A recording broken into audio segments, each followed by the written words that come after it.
justo unas palabras para introducir el tema de esta tarde. El año pasado, en los encuentros de Logroño, hemos tratado de lo que se llama la generación top del Tribunal de Orden Público. Es decir, desde la lucha que había en España franquista y de la represión que iba con esa lucha. Y este año hemos pensado situarnos en continuidad de eso, de ese tema, tratando de los actos de ayuda y de solidaridad que se manifestaron desde Francia en apoyo al movimiento para la libertad y la democracia en España. El pueblo francés siempre ha sido un pueblo solidario. Cuando en Francia hablamos del Vietnam y de Ho Chi Minh, cuando hablamos del apartheid y de Nelson Mandela, cuando hablamos de Angela Davis y de Mumia Abu Jamal, cuando hablamos de Chile y de Víctor Jara, cuando hablamos de Palestina y de Marwan Barghouti, que es el Mandela palestino, eso va con movilizaciones, manifestaciones, peticiones y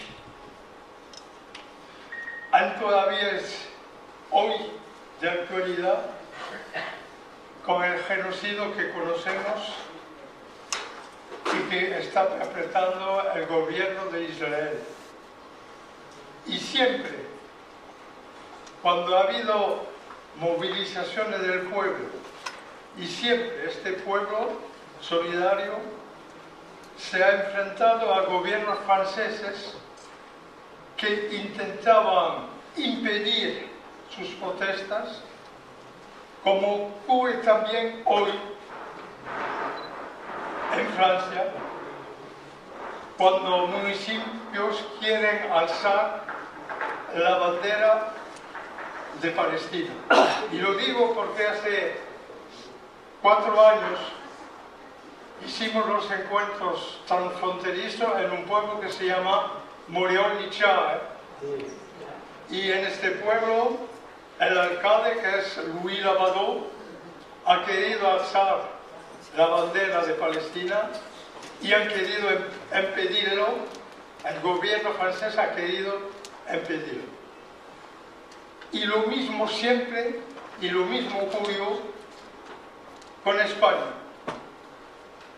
Y no olvidamos, cuando hablamos de solidaridad, la operación que se llamaba Bolero Paprika, que supuso la detención de varios centenares de antifascistas españoles el 7 de septiembre de 1950 por el gobierno francés, y la expulsión de Francia de muchos de ellos,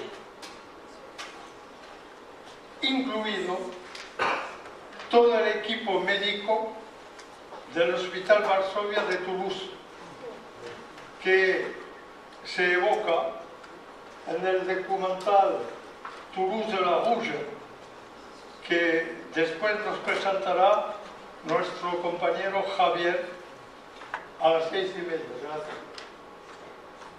No olvidamos también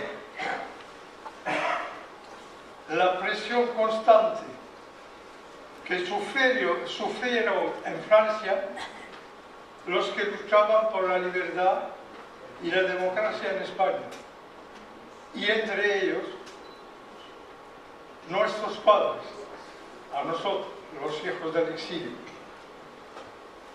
Y a pesar de eso, el pueblo francés manifestó masivamente en contra de la represión, de los crímenes franquistas, para salvar a gente que acabáis de ver en el video, es decir, Cristino García, Julián Grimao, los 6 de Burgos, los 10 de Carabanchel, Salvador Puig Antich, José Antonio Guarmendia, Ángel Otaegui y tantos otros. Mónica Moreno Seco es profesora de Historia Contemporánea en la Universidad de Alicante. Nos hablará enseguida, después de que acabe, de los modos en que se ejerció la solidaridad, esa solidaridad desde Francia. Y también tratará de una actividad menos pública, que se conoce poco, de los que podemos llamar los contrabandistas de la libertad. Es decir, los que clandestinamente, de forma anónima, transportaban material de propaganda, periódicos, materiales de impresión, fondos desde Francia hacia España y utilizando documentos falsificados, entre otros por Domingo Malagón, pasaban a líderes sindicales o políticos clandestinos de un lado a otro de la frontera. Bueno, aquí me paro. Nuestro compañero Jean-Michel Cortés nos presentará más tarde los 3 videos que hemos realizado con actores de esa solidaridad anónima y clandestina. Y ahora... Buenas tardes a todas y a todos. Quería empezar dando las gracias a las personas que habéis realizado este encuentro, este 14º encuentro, por todo el trabajo que lleváis realizando. A veces desde las universidades, que no somos instituciones gubernamentales, pero somos instituciones, trabajamos un poco de espaldas, ¿no?, al movimiento memorialista, de manera que, bueno, os agradezco mucho que me hayáis invitado a participar en este encuentro. Para mí va a ser está siendo un motivo de aprendizaje y probablemente muchas de las cosas que voy a plantear, bueno, pues las conocéis porque las habéis vivido o habéis oído hablar de ellas, ¿no? Pero bueno, voy a intentar hacer una exposición que no sea demasiado larga, sistematizando un poco las ideas que yo he ido recogiendo a partir de lecturas, a partir de entrevistas. De hecho, hay aquí ya una persona que he entrevistado, y a partir de la consulta de varios archivos, no solo en Francia, también en Bélgica, y, bueno, en distintos, el Archivo Histórico del PC en Madrid, el Archivo Nacional de Cataluña, en fin, el Pabellón de la República de Cataluña, distintos centros documentales y archivísticos que me han servido un poco para ir, bueno, empezando a conocer cómo se conformó la solidaridad internacional. Fundamentalmente, lo que a mí me interesa son los años 60 y 70. No tanto, bueno, toda esa experiencia que sí que la hubo y es quizá más conocida, ¿no?, de la época de la posguerra. Esa solidaridad se sustentó en torno a una serie de redes que venían más de la sociedad civil, esta mañana se ha comentado, ¿no?, no tanto de las instituciones, porque lógicamente con la dictadura franquista no se podía trabajar, sino desde la sociedad civil, ¿no?, más desde abajo, y por eso muchas veces se habla de redes transnacionales, ¿no?, que van más allá de las fronteras, igual que estos encuentros son encuentros transfronterizos. Y son redes que realizaban efectivamente la circulación de ideas, de materiales, de personas, que permitieron la conformación de lo que se ha denominado como un antifranquismo internacional. Normalmente cuando se habla de antifranquismo muchas veces se piensa, por lo menos desde España, muchas veces se piensa solamente en el franquismo del interior, que fue obviamente muy importante. Pero muchas veces se olvida este franquismo que se daba más allá de las fronteras españolas y que estaba realmente muy en contacto con lo que sucedía, ¿no? Había ese diálogo constante y esa circulación constante entre el interior y el exterior. Y me parece que es interesante también empezar a darlo a conocer. Es un antifranquismo internacional que sirvió, por un lado, para presionar a la dictadura, para deslegitimar la dictadura ante la opinión pública europea, que es lo que más conozco, sobre todo francés e italiano, y también para desarrollar un fuerte apoyo material de todo tipo a las organizaciones clandestinas y a los movimientos sociales y políticos que trabajaban en el interior. De manera que yo creo que este antifranquismo internacional fue un elemento importantísimo a tener en cuenta para entender la crisis final de la dictadura y la entrada de la democracia, ¿no?, en España.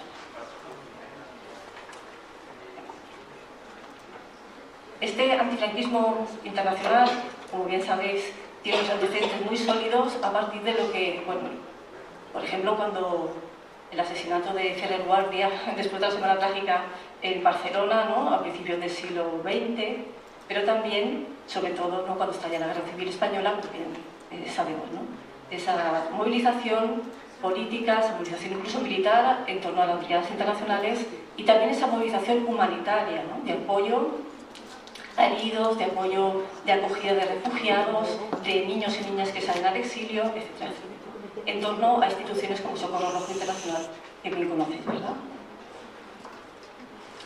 También durante la posguerra, bueno, pues fundamentalmente en el sur de Francia, como bien sabéis, o en otros países, en México, en otros lugares, ¿no?, donde hay colectividades de exiliados y exiliadas importantes, bueno, pues hay una colaboración muy sólida entre sectores progresistas de la sociedad francesa o extranjera, ¿no? Sobre todo voy a hablar de Francia, claro, pero que es donde más se manifestó, ¿no?, esta realidad, pero bueno, hay otros lugares donde hay más apoyo por parte de esos sectores de la sociedad francesa que antes habían estado ya movilizados a favor de la República durante la guerra, ¿no? Y eso permitió que muchas veces las organizaciones españolas se reconstruyeran en el exilio. Hasta, en el caso del PC, hasta que llegó la operación Bolero Paprika, que ya se ha comentado, hizo que el PC tuviera que pasar a la clandestinidad, ¿no? Pero durante mucho tiempo, y precisamente en esa época, a partir de 1950, la labor de las instituciones francesas, del PC francés o de otras organizaciones, fue también muy importante para ayudar, ¿no?, al mantenimiento de este trabajo de los comunistas, en este caso españoles, para bueno, pues seguir desarrollándose esa tarea antifranquista, ¿no? También hubo una labor muy importante de algunas asociaciones como Socorro Rojo, Socorro Popular Francés y otras, por ejemplo, organizaciones de mujeres, en la ayuda y en el envío de dinero o de ropa, en fin, de cartas, por ejemplo, en apoyo material y moral a los presos y las presas que estaban en Francia. Es decir, que hay, bueno, pues hay una continuidad, de alguna manera, entre lo que sucedió durante la Guerra Civil y después en la posguerra, sobre todo a partir de 1945, cuando terminó la Segunda Guerra Mundial, por supuesto. Bueno, ¿qué sucede en los años 60-70? Que es lo que a mí más me interesaba, porque bueno, creo que es menos conocido. Bueno, quizá aquí sí que es bien conocido, pero bueno, en general se ha estudiado muchísimo menos. Bueno, pues tiene lugar una serie de acontecimientos, tanto en el terreno español como en el ámbito internacional, que explican que haya un auge de la movilización antifranquista y de esa dentro y fuera de España, ¿no? Un auge de ese antifranquismo internacional y español. ¿Qué es lo que sucede? Bueno, por un lado, como sabéis, a partir de las huelgas de los mineros, ¿no?, de Asturias de 1962, el movimiento obrero empieza a reorganizarse, el movimiento estudiantil empieza a organizarse, bueno, llega a la edad adulta de alguna manera una nueva generación que no ha vivido la guerra, que tiene un poquito menos de miedo, que no ha sufrido tanto la represión, bueno, familiarmente muchas veces sí, pero no directamente. Hay un giro también en la política, por ejemplo, del Partido Comunista, que apuesta, ¿no?, por la reconciliación nacional, que apuesta por la movilización social, y todo eso permite que la oposición al franquismo, que como bien sabéis había estado muy duramente perseguida, ¿no?, desde los años 40 y 50, empiece poco a poco a reorganizarse y a contestar a la dictadura. Eso da lugar a un crecimiento muy fuerte, a una respuesta muy terrible, como sabéis, de la dictadura y, bueno, pues ya se han comentado, ¿no?, varios casos, ya iremos viendo, recordaré algunos, pero bueno, sabéis que hay ejecuciones, se extiende el uso de la tortura, numerosísimas detenciones, es decir, cuestiones que en realidad ya venían, por supuesto, tiempo atrás, pero que en los años 50 parece que, como la posición había sido desarticulada en buena forma, se habían olvidado. Y en los años 60 y 70, a pesar de que el régimen, de la dictadura, quiere ofrecer una imagen, ¿no?, de modernidad, de democracia orgánica, de un país abierto al turismo, en fin, homologable, ¿no?, con otros países de Europa, bueno, pues el hecho de que llevar a cabo todos estos actos represivos impactó mucho en la opinión internacional, ¿no? Y eso hizo que empezara esa respuesta internacional, ese antifranquismo internacional, en diálogo, como digo, con lo que está sucediendo en España. Pero eso es lo que sucede en España, eso es lo que explica que en los años 60 y 70, sobre todo 70, bueno, el 70 también, haya esa... Otra vez se vuelve a hablar de España, de la dictadura franquista, y se vuelve a condenar públicamente, y a haber muchísimas movilizaciones, ahora comentaré algunos casos, pero también el contexto internacional fue muy propicio a la aparición de ese, o el desarrollo de esa nueva solidaridad internacional con la España sometida a la dictadura franquista, ¿no? Es la época de la coexistencia pacífica, es la época de la Guerra Fría, pero en un contexto en que bueno, pues es más fácil apelar a, por ejemplo, el pacifismo, todas estas movilizaciones contra la guerra de Vietnam, por ejemplo, están ahí, ¿no? Pero también es cuando rebrota una vez más el pacifismo y sobre todo se extiende mucho la defensa de los derechos humanos. Empieza a cambiar un poco el discurso en estas movilizaciones, no es tanto un discurso antifascista que recuerda a la guerra civil, que recuerda a los años 30 o 40, sino empieza a incorporarse un discurso de defensa de los derechos humanos, en contra de la pena de muerte y en contra y a favor de los presos políticos. De todas maneras, en el caso español, es verdad que se mantuvo mucho también el discurso antifascista. Es decir, que aunque se apelaba constantemente, por supuesto, a los derechos humanos y el respeto a los derechos humanos, el recuerdo de la guerra civil seguía estando muy presente en países como Francia, como Italia. Bueno, como ha comentado Alain, efectivamente hubo dos manifestaciones fundamentales de esta solidaridad, de este antifranquismo internacional. Uno que tenía una connotación más claramente política, de apoyo a esas organizaciones que estaban en la clandestinidad, trabajando contra la dictadura, y otra más de tipo humanitario, que tenía ese discurso más, que pretendía ser un poco más neutro, ¿no?, de defensa, no tan politizado, de defensa de los derechos humanos. Pero en realidad están absolutamente entrelazadas, porque obviamente quienes defendían bueno, pues que no se violaran los derechos humanos en Francia estaban apelando por están denunciando la dictadura y están apelando por la llegada de una democracia a España, ¿no? O sea que tienen un discurso en el fondo también político. Y quienes trabajaban a favor de esas organizaciones y esos movimientos sociales clandestinos, antifranquistas, desde el exterior, también lo hacían porque su objetivo era el mismo en realidad, ¿no?, defender los derechos humanos. De manera que a veces se ha hablado de nuevas y viejas formas en la solidaridad. Hay un compañero, un colega que trabaja en Bélgica que habla de ese sentido, ¿no? Esta nueva solidaridad franquista en los años 60 se renueva con la llegada de gente joven, que se une a quienes habían exiliado en el año 39, con los hijos, ¿no?, e hijas del exilio muchas veces, con personas que se están exiliando en ese momento, que también es muy importante. Y eso supone no solamente una relación generacional, sino también la llegada de ese nuevo discurso de los derechos humanos. Pero nunca se olvida, por supuesto, el otro. Algo en lo que me gustaría insistir, es que se conoció también, es que este es un movimiento muy transversal, muy plural, muy diverso, en el que participaron gente de diferente ideología o concepción del mundo, y gente también en términos sociales muy distinta. Y, bueno, que consiguieron confluir en esa denuncia de la dictadura franquista. Eso no significa que no hubiera, me temo, tensiones, diferencias, divergencias, más en unos países que en otros, pero es verdad que se consiguió, fundamentalmente en torno a algunas campañas muy concretas, ¿no?, contra la pena de muerte sobre todo, bueno, pues unir muchas fuerzas y denunciar públicamente la dictadura. no sé si se lee muy bien, no veo bien la pantalla, pero bueno, en este octavilla, ¿no?, de llamada a un meeting de protesta en Rouen, el comité de Rouen, se llama a todas las personas, ya sean, que sean demócratas, republicanas, a todas las personas en realidad que estén a favor, ¿no?, de, pues eso, de los derechos humanos, ¿no? Es una llamada transversal, una llamada a todo el mundo para que todo el mundo participe. De hecho, bueno, por cierto, tengo que agradecer mucho a Len Miranda, que me pasó un montón de material que tenía en su archivo personal, que me ha ido muy bien, y que he unido a algunas otras cosas que yo he ido recogiendo, ¿no? El comité de Toulouse, bueno, pues al principio en esta otra octavilla, llamando una manifestación en este caso, ahí se especifica quiénes formaban parte de este comité. Es un comité plural, diverso, compuesto por muy diversos partidos políticos y asociaciones civiles, ¿no?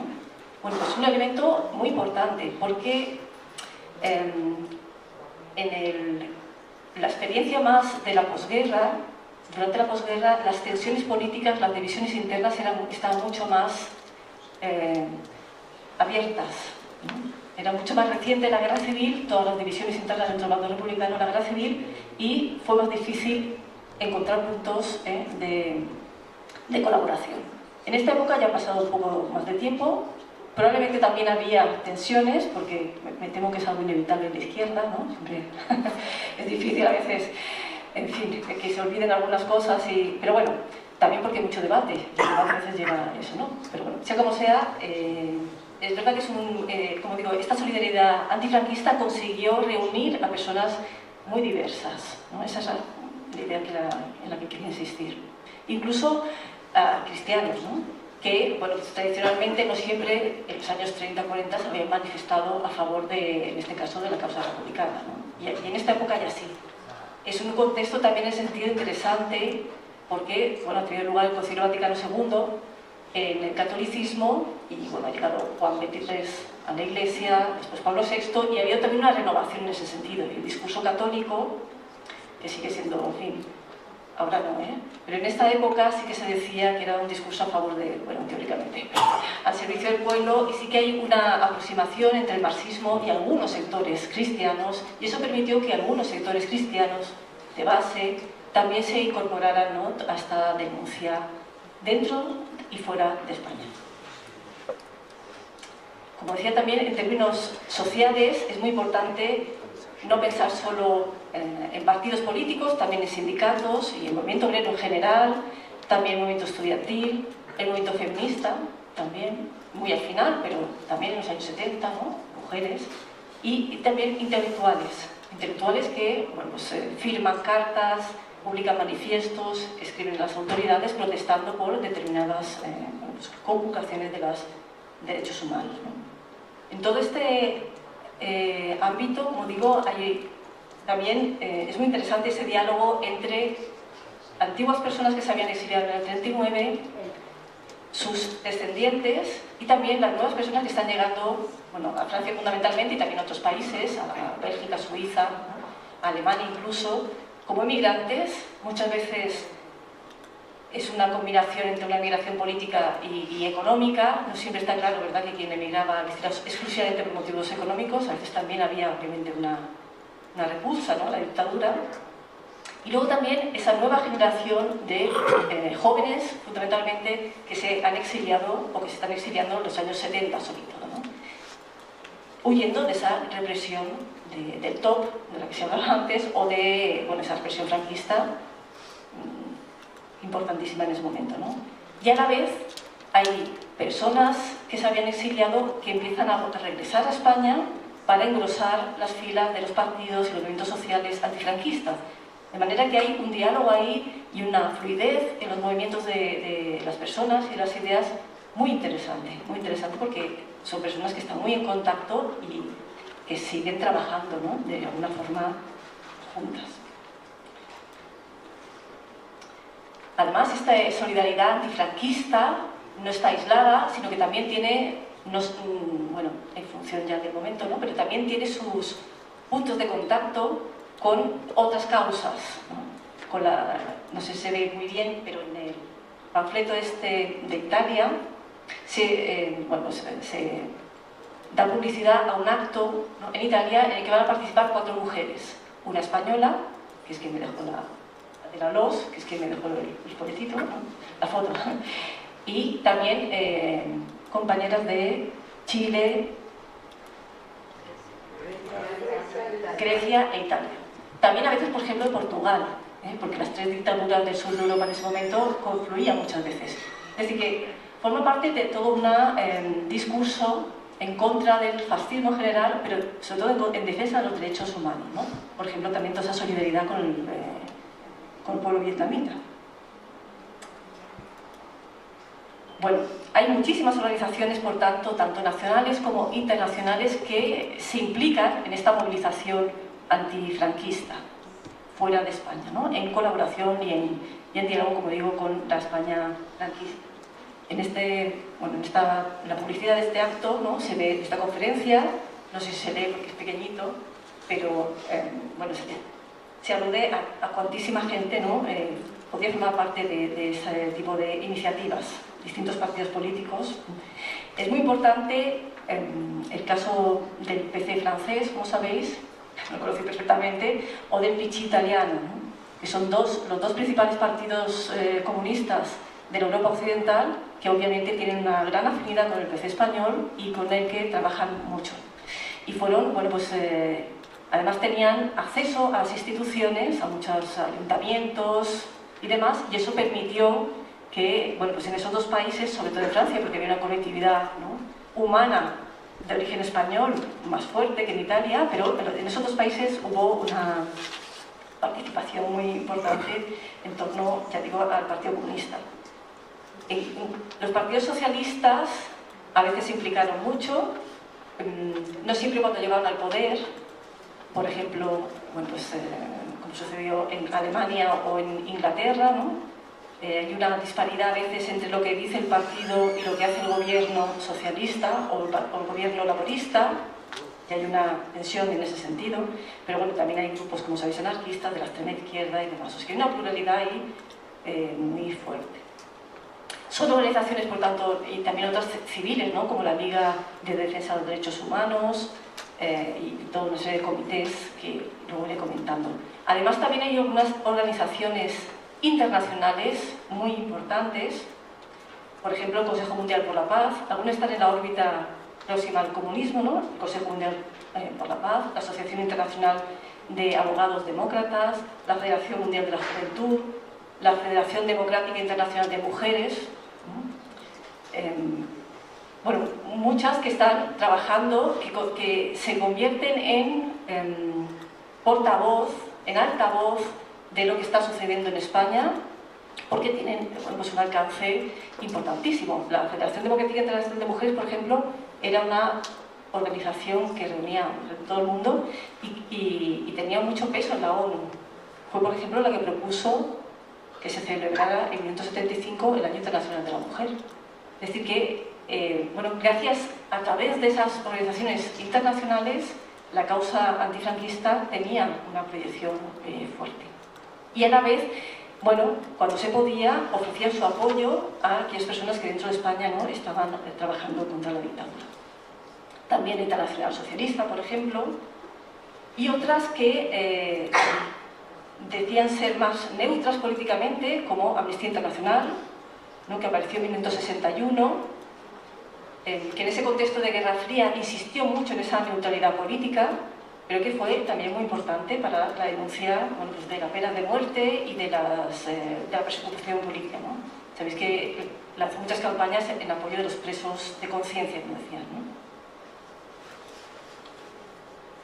Algunas de las campañas más importantes, además de, bueno, pues aquella que tuvo lugar en 1962, a partir de la movilización de los mineros y la represión contra los mineros, quizá una de las más conocidas y de las que más memoria ha quedado, ¿no?, fue pues la detención, tortura y asesinato y ejecución de Julián de Grimau, que sabéis que era un dirigente del Partido Comunista, y que hizo que la careta, ¿no?, del franquismo como régimen que pretendía ser aceptado por la comunidad internacional se resquebrajaron totalmente. Hubo muchísimas otras, ¿no? A veces por estos momentos puntuales de represión y otras veces eran campañas que se desarrollaban como contracampañas, como contradiscurso de la propia propaganda franquista. Por ejemplo, cuando en 1964, ¿no?, el franquismo lanzó la campaña de los 25 años de paz, ¿no?, o sea, 25 años después de 1939, desde fuera, en este caso es un folleto belga, es una postal en realidad belga, se denuncia, no son 25 años de paz, sino 25 años de fosas. Hoy estamos hablando de las fosas. Cuando en 1969 se implantó el estado de sitio, bueno, pues también hubo, ¿no?, una respuesta muy fuerte desde fuera. Esta es una revista muy interesante, Información Española. Antes existía otra que se llamaba Libertad Primero y luego Libertad para España, que se publicaban en Bélgica. Son muy interesantes porque recogen la actividad no solo de lo que se hacía en Bélgica, sino de toda Europa. Y bueno, pues, a mí me ha servido mucho para conocer un poco qué era lo que sabía y en qué se existía, ¿no?, y cómo se articulaba, ¿no?, ese franquismo internacional. Por supuesto también, después, cuando fueron apresados los dirigentes de comisiones obreras en 1972, el famoso proceso 1001, también hubo una campaña internacional muy fuerte en defensa de estos sindicalistas, ¿no?, sabéis, Camacho, Sartorius y demás. Ya se ha comentado, ¿no?, la ejecución del asesinato de Puig Antich en el 74 y, sobre todo, también, bueno, pues esta mañana está hablando un poco de eso, ¿no?, porque precisamente ahora en septiembre es el aniversario, el 50 aniversario, ¿no?, la ejecución de los últimos 5 fusilados por la dictadura franquista, ¿no?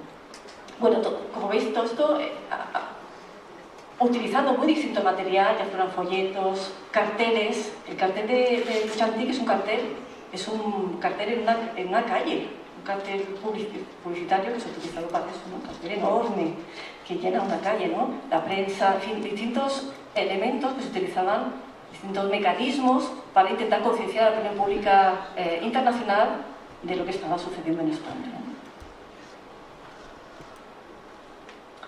En todas estas campañas, pues estas campañas se organizaron, como digo, a través de una labor política muy fuerte, muy directamente vinculada a organizaciones y movimientos políticos, y otra más de tipo humanitario, ¿no? Por ejemplo, como comentaba antes, en torno al PC, ¿no?, el Partido Comunista organizó, el Partido Comunista francés, como el Partido Comunista español estaba en una situación de clandestinidad o semiclandestinidad, organizó muchas, o al menos ofreció el respaldo legal, ¿no?, para organizar muchas actividades, como este famoso mitin, ¿no?, cerca de París, de Passion Alliance, que reunió a miles y miles de personas. O, por ejemplo, muy interesante también este anuncio de Información Española sobre, pues, en 1972, la cantidad enorme de distintos actos que, entre otros, Carrillo, ¿no?, en los que ha participado, entre otros Carrillo, bueno, pues, como parte, ¿no?, de esa tarea política del Partido Comunista, ¿no? O por último, también un mitin multitudinario en Roma en diciembre del 75, cuando Franco había muerto, pero todavía no había llegado a la democracia, el franquismo en realidad todavía no había terminado, y una de las formas que usó este antifranquismo internacional para presionar, ¿no?, y para intentar que se acelerara el cambio en España y acabara de una vez por todas el franquismo, fue, bueno, pues algunas manifestaciones públicas multitudinarias como esta, ¿no?, que fue muy emotiva, por lo que a mí me ha contado quien estuvo allí participando. Junto con eso, ya se ha comentado, ¿no?, se habla de esos clandestinos de la libertad. Hubo muchas personas españolas o francesas que, arriesgando mucho, ayudaron a sacar y entrar, ¿no?, a meter y sacar a personas, a material de propaganda, dentro de los coches, en maletas de doble fondo, utilizando toda esa documentación de Malagón. Bueno, aquí os he puesto un ejemplo de un libro que me parece precioso, de Núria Pompeia, que es una caricaturista catalana que tiene unos libros maravillosos. y en uno de ellos habla de su experiencia como militante antifranquista. Yo la conocía como feminista, pero no sabía que tenía esta faceta. Y ella, bueno, se alude a cómo pasó la frontera gracias a un camarada belga, ¿no?, que le hace pasar por su pareja, o como cuando llega, que recordará, a París, pues también la coge la gente de su partido, que en este caso eran maoístas, como veis ahí se ve el retrato de Mao, y le acogieron, le dieron, le ayudaron a encontrar alojamiento, a arreglar los papeles, a encontrar trabajo, etcétera, etcétera. Y eso también formaba parte de esa tarea, ¿no?, de solidaridad, acoger a estas personas que se estaban exiliando en ese momento.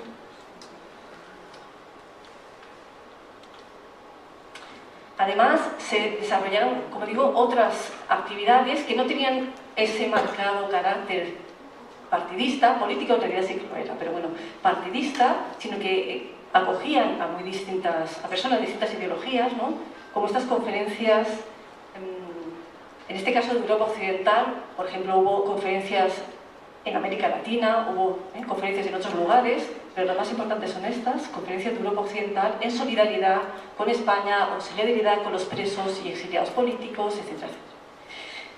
La primera tuvo lugar en París en 1961, y lo interesante no solo es que durante varios días se reunieron muchas personas, intelectuales, políticos, personas que forman parte de estas organizaciones de defensa de derechos humanos, ¿no?, para debatir y denunciar lo que estaba sucediendo en España, sino que se preparaban estas conferencias de una forma muy exhaustiva, con llamamientos, con prensa, tenían boletines muchas veces previos a la celebración de estos encuentros. Después se publicaban libros con las conclusiones, es decir, de una forma de organizar parte de ese trabajo solidario en torno a esos encuentros, pero ya digo, no se limitaban solo a esos días, sino que tenía una proyección bastante amplia e interesante, ¿no?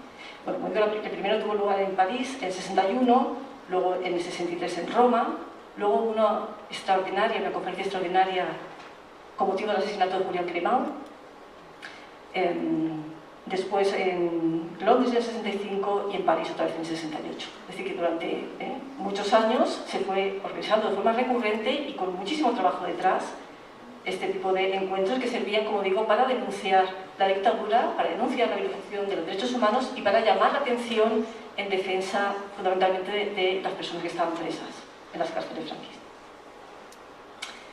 También, obviamente, hubo muchísimas movilizaciones públicas, manifestaciones, encuentros, concentraciones delante de los consulados y embajadas,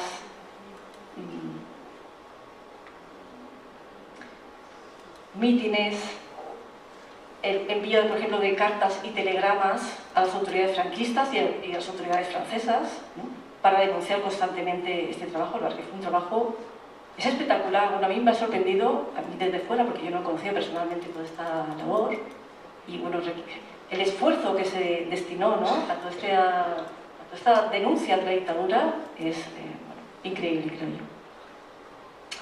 También, por ejemplo, en algunos casos, algunas de estas organizaciones o asociaciones, por ejemplo, de abogados o periodistas enviaban a personas como observadoras internacionales en los juicios políticos. Y ese es el caso de Gisèle Halimi, que es una conocida, ¿verdad?, feminista francesa, que estuvo en el proceso de Burgos de 1970 y bueno, después sacó un libro con prólogo de Sartre, como sabéis, que, bueno, pues una vez más, las autoridades franquistas no podían evitar que estuvieran allí estos abogados y abogadas o periodistas, ¿no?, internacionales.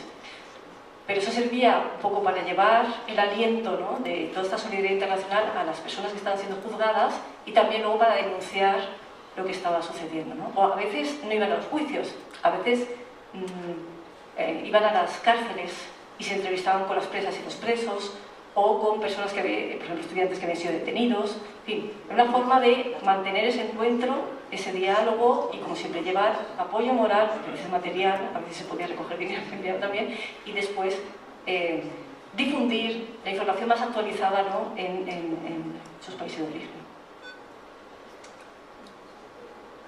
También se publicaron periódicos, como he dicho antes, ¿no?, esta Información Española o Libertad para España. Hubo boicots, hubo paros, huelgas, O, por ejemplo, campañas contra el turismo. Hay un montón de... También, eso pasó, por ejemplo, en Inglaterra eso fue bastante señalado, porque el Reino Unido era un país, bueno, igual que ahora, sí que enviaron muchos turistas, ¿no? Muchas personas que veraneaban en España, y bueno, pues una forma de denunciar, de recordar que lo que estaba pasando en España, que España no era solo sol y playa, ¿no? Que era mucho más que eso, bueno, pues era insistir en esta idea, ¿no? de que el turista por lo menos estuviera atento a las cosas que realmente estaban sucediendo, ¿no? En las cárceles y demás. También, obviamente, es una campaña que se hizo mucho en Francia, porque obviamente también había muchísimo turismo francés, ¿no? Esto es una octavilla en solidaridad con 3 jóvenes franceses que han sido detenidos por las autoridades franquistas, que eso era también un tema interesante, porque estas personas que colaboraban con estas campañas, aunque fueran extranjeras, también corrían su riesgo, por supuesto. Bueno, en este caso son 3 jóvenes franceses libertarios y que han sido detenidos porque han colaborado con una de estas campañas en contra del turismo.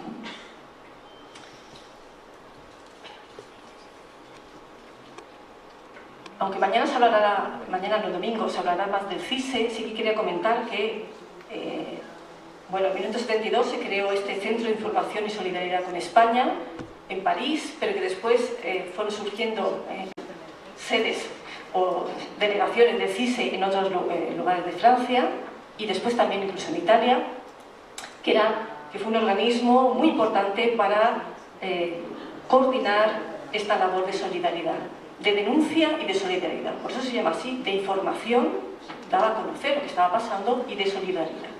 Porque se recogían fondos y se enviaban a las familias de los presos. Es un organismo, como sabéis, que está presidido por Picasso, era la presidencia honorífica, aunque realmente quien estaba al frente era el poeta Marcosana, ¿verdad? Poeta y, bueno, expreso Marcosana. Y también colaboraba Ángela Grimau, la viuda de Julián Grimau. El CISE, entre otras cosas, para dar a conocer esto que estaba pasando, publicaba muchísimos folletos, revistas, organizaba muchísimos actos públicos, mesas redondas, por ejemplo también exposiciones de libros, documentales, bueno, una infinidad de actividades, la verdad. También a veces, cuando en algún momento puntual se consideraba necesario, se realizaban acciones de urgencia, como por ejemplo cuando después de 1974, que recordar, cuando hubo un atentado de ETA en la calle del Correo de Madrid, fueron detenidas muchas personas, por ejemplo Eva Forés, Lidia Falcón, ¿no? Alfonso Sastre, y bueno, pues hubo toda una campaña también de denuncia para evitar que fueran condenadas a muerte, porque eso era, la mayor parte de estas personas fueron liberadas, se consideraba que no habían tenido relación con el atentado, pero otras no, y bueno, pues se pidió pena de muerte para ellas, una vez más, sobre todo esta campaña, ¿no? Y también una tarea muy importante, y que está en relación con lo que algunas de las iniciativas que montaba el Socorro Popular francés, porque había mucha relación entre el Socorro Popular francés y el CISE. De hecho, el primer local del CISE estuvo en el Socorro Popular francés de París, ¿no? Y tuvo mucho apoyo. Fue la atención a la infancia, a hijos e hijas de presos. Entonces, hubo muchísimas campañas para recoger dinero, no solamente para las familias directamente de los presos y las presas, sino también para permitir que los hijos e hijas pudieran acudir. Sabéis que una vez al año se permitía que los niños y las niñas entraran a las cárceles para visitar a sus familias, para que pudieran viajar hasta donde estuviera, ¿no?, su familiar encarcelado y ir para allá. O ya en los 70 también se recogía dinero, había campañas veraniegas, estaban campañas navideñas, la de acudir a las cárceles, había campañas veraniegas para garantizar que hijos e hijas, ¿no?, de personas que estaban en las cárceles pudieran disfrutar de unas vacaciones fuera de España, ¿no? Y bueno, es impresionante, pero hubo colonias de niños y niñas en Odessa, porque claro, tenían apoyo, ¿no?, de la Unión Soviética a veces, en otros países al otro lado del telón de acero, en Italia, en Francia por supuesto, en fin, una tarea también muy, muy interesante. Y por último, también hay que insistir en que se realizaron muchas actividades de tipo cultural. Quizá una de las más conocidas fue este festival 6 horas por España, que se realizó en distintas ciudades, en París, pero también en Bruselas, que consiguió unir a muchísimos actores y actrices, cantantes, intelectuales en general, porque en esa época bueno, aparte del mundo de la cultura estaba muy comprometida políticamente, reconoceréis los nombres, y bueno, pues consiguieron que durante 6 horas, ¿no?, hubiera actividades culturales constantes, y eso fue un éxito absoluto. Luego además se sacó una publicación a partir de ahí, una serie de dibujos y caricaturas que después se vendían, en fin, tuvo un impacto muy fuerte. También, por ejemplo, se organizaban, como he comentado antes, exposiciones de pintura. Por ejemplo, está en Italia, representaciones teatrales, pases de documentales, presentaciones de libros, en fin, una infinidad de... Bueno, para ir terminando, quería comentar muy brevemente que efectivamente Francia fue el país donde más se extendió esta solidaridad internacional, que bien conocéis, mejor que yo seguramente, por lo que hemos estado comentando, ¿no? Porque buena parte de la colectividad sería de aquí, y también emigrante, porque el Partido Comunista tenía mucha fuerza, algunos esa tradición tenían, ¿no? Y por la proximidad, lógicamente, ¿no?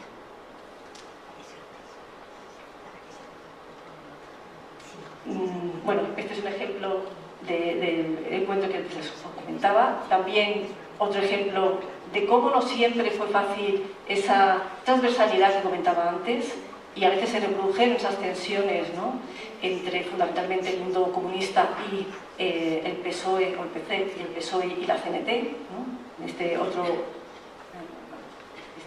meeting o encuentro, ¿no?, ahí está Rodolfo Llopis, dirigente del PSOE, como sabéis, y Federica Montseny, dirigente de la CNT, ¿no? A veces sí que se reprodujeron esas divisiones internas, ¿no? Y en otras ocasiones, como en el Comité de Toulouse, bueno, pues consiguió conciliar muchos intereses diversos. Es decir, que bueno, la realidad también fue muy distinta, ¿no? En Italia, algo que es quizá más por lo que he leído, ¿no?, porque Italia yo no lo conozco tan directamente, pero sí que he leído a otros compañeros que han trabajado sobre el tema. Sí que hubo más confluencia entre, fundamentalmente, el Partido Comunista y la democracia cristiana. Recordar el compromiso histórico, antes de que secuestrara a Moro y lo asesinara a Brigadas Rojas. Es que sí que hubo una cierta aproximación entre el PCI y la democracia cristiana, o al menos un sector más avanzado de la democracia cristiana, y eso permitió que hubiera también una gran colaboración en el mundo de la solidaridad antifranquista. Igual que pasaba en Francia, también había todavía muchas personas vivas que habían venido a España a luchar en las brigadas internacionales, o que eran familiares de antiguos brigadistas, y eso también estaba ahí, ¿no?, muy presente, muy activo. Bueno, este es un ejemplo. También, por supuesto, los sindicatos, ¿no? Varios sindicatos estuvieron trabajando, o como decía antes, algunos sectores católicos, ¿no? Incluso el Papa Pablo VI, ¿no?, pidió en alguna ocasión pues, que no se llevara a cabo alguna pena de muerte. Y también se crearon, igual que en Francia, muchos comités, de colaboración, ¿no?, y de amistad entre el pueblo español y el pueblo italiano. En Bélgica también, como he comentado antes, algo que caracterizó a Bélgica fue la creación de los clubs Federico García Lorca, que fueron espacios de encuentro entre la comunidad exiliada y también las nuevas personas emigrantes que llegaban a Bélgica, el de Bruselas, por ejemplo, y el de Lieja, y que muchas veces eran un espacio en el que el Partido Comunista, bueno, pues, organizaba muchísimas actividades. Pero esta foto me ha parecido muy interesante porque bueno, hay una compañera que se llama Maite Molina que ha trabajado sobre estos clubs García Lorca, que eran los que editaban esta revista, estos boletines, ¿no? Ella comenta que es muy importante el hecho de que no solamente se desarrolla una tarea política de denuncia de la dictadura, una tarea solidaria de recogida de dinero, enviada de apoyo y demás, sino era también tarea de mantenimiento de la identidad española. Es decir, que se convirtió también en un centro de pervivencia de la cultura española y un centro de sociabilidad para estas personas que por distintos motivos no vivían fuera de España, o se habían visto obligadas a salir de España, ¿no? O también esta asociación de amistad, ¿no?, belgo-española. Ya para terminar, en Alemania, como he comentado, los sindicatos también se movilizaron mucho. Alemania también fue un país donde hubo una gran emigración, como bien sabéis. Lo que pasa es que, como he dicho antes, el Partido Socialista, el SPD, cuando estuvo en el poder, con Willy Brandt, por ejemplo, a la cabeza, nunca quiso denunciar a la dictadura franquista. Entonces, bueno, pues tenía ese doble discurso, ¿no? Algo parecido sucede en Reino Unido, donde se crearon varios comités dentro del Partido Laborista, que luego cuando llegaba al poder lo hacía lo que decía su partido, ¿eh? O por ejemplo este Appeal for Amnesty in Spain, que también denunció la dictadura, o la creación, como digo, de Amnistía Internacional, ¿no?, que eligió a algunos de los presos españoles como presos de conciencia y hizo las campañas de corrupción. Bueno, para terminar, sí me gustaría insistir en tres ideas básicas, ¿no?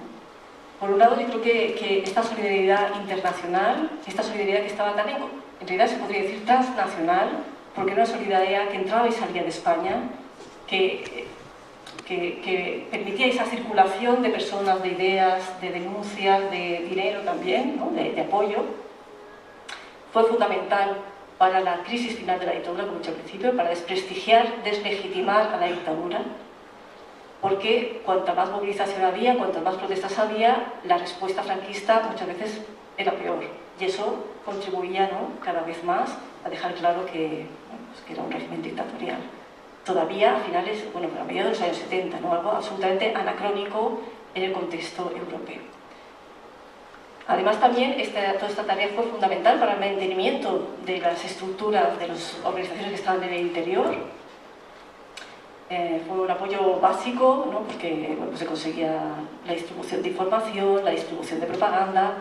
No lo he comentado, pero sabéis que Radio España Independiente, ¿no?, la Pirenaica, también fue importantísimo para crear, desde Rumanía, para crear esa comunidad antifranquista colectiva, ¿no?, esa sensación de que algo se puede hacer a pesar de la clandestinidad, a pesar de los problemas.